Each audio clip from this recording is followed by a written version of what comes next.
If you've ever been to an arcade, there is a good chance that you may have played the game Skee Ball. Well, if you can't get outside and go to an arcade, you can make your own ski wall.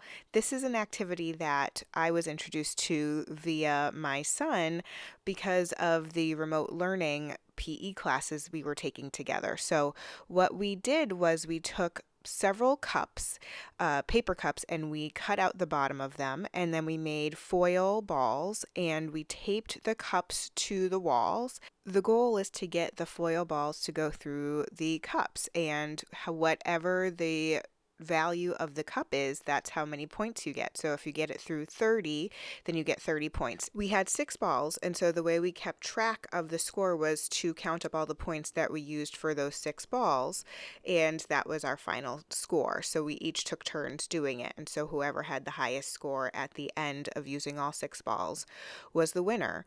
Another way we played was just to play for a couple of minutes, keep going with throwing as many balls as you could before the time was up, and then whoever had the highest score at that point won.